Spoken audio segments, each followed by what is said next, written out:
What is up, YouTubers?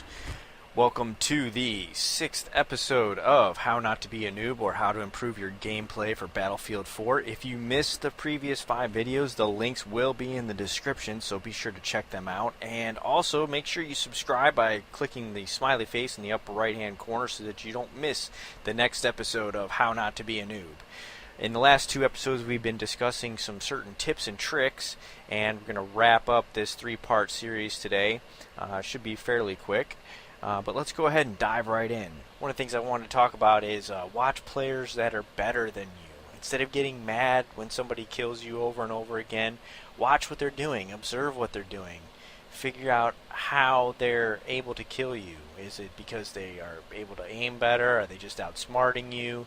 If they are outsmarting you, how are they outsmarting you? Are you just running straight at them over and over again? Analyze your tactic. Watch them. Learn from them. Don't get mad. Don't rage and accuse them of hacking, but rather maybe even go into spectator mode and just watch what they're doing. Watch how they bait the enemy, how they aim down. Are they aiming down sight? Are they hip firing? What are they doing to be so good? And maybe learn something from it. Another thing I want to talk about was learn to anticipate your enemy's move. If you can learn to anticipate where an enemy is going to be, you'll have a big advantage over them. You'll be able to fire at them and know exactly where they are, where they have to guess where you are. One of the things that comes into play with anticipating your enemy's movements is knowing where to put down AT mines. That could be one thing. Another thing would be knowing where to put down claymores in an effective position, or even a C4 trap, for example. But it's not just those things. It's also anticipating your enemy movements while you're engaging another enemy. Know if he's gonna, which cover he's gonna most likely go try and get behind. Try and anticipate when he's gonna pop back out, or what route he's going to take to go to the next area of cover. Things of that nature. If you can learn to anticipate where your enemy's going to be, you'll be able to kill them much easier. Which also brings me to another point within this point is learning if you can anticipate your enemy's movements, or you can pre-fire around a corner. So what pre-firing does is, just as you're peeking around the corner, go ahead and start firing your gun, and that way the maximum amount of bullets should hit your enemy if you can remember where he is or if he's spotted. Pre-firing was covered in detail by Level Cap, so if you want to check out his channel and maybe get some ideas, I know he did a video on it in Battlefield 3, so you might want to check that out. Next thing I wanted to mention was one of the things that can just add depth to the game, and one of the things that can just help you be a better player in some instances, is switch up your weapon selections. Sometimes you might find a weapon that you're more comfortable, or that you have an easier time aiming with, or it just has a rate of fire that fits your style of gameplay. So switch up your weapon selections. Try and get about 100 or so kills with each weapon. The ideal is to get 500 kills with each weapon, because then you have all the unlocks for them. But the reason why I say is switch up your weapon selections, and it forces you to pay attention when you're using a new gun. You've got to observe how it acts. You've got to take a little bit more careful aiming it if you're switching up. Especially if you're switching between a sniper rifle and an assault rifle, you're going to have to take a lot more care when aiming with a sniper rifle than you would with an assault rifle, because you can kind of spray and pray just a little bit.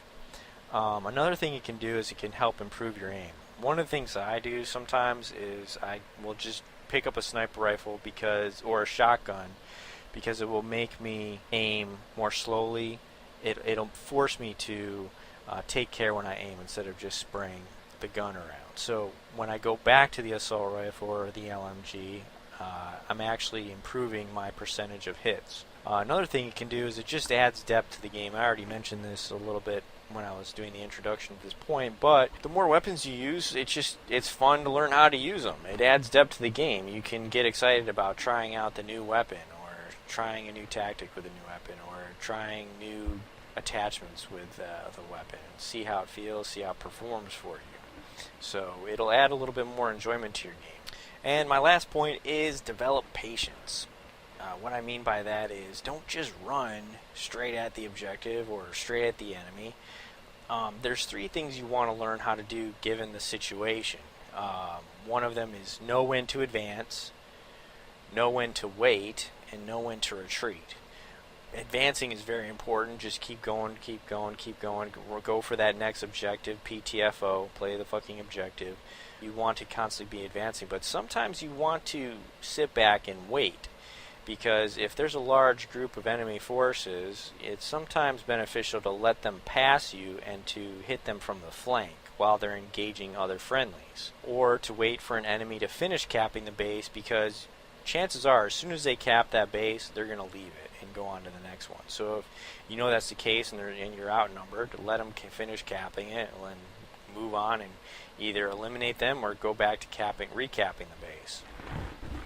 Also, you want to know when to retreat. Sometimes if you're just outnumbered, it pays to just retreat from that point and go and regroup.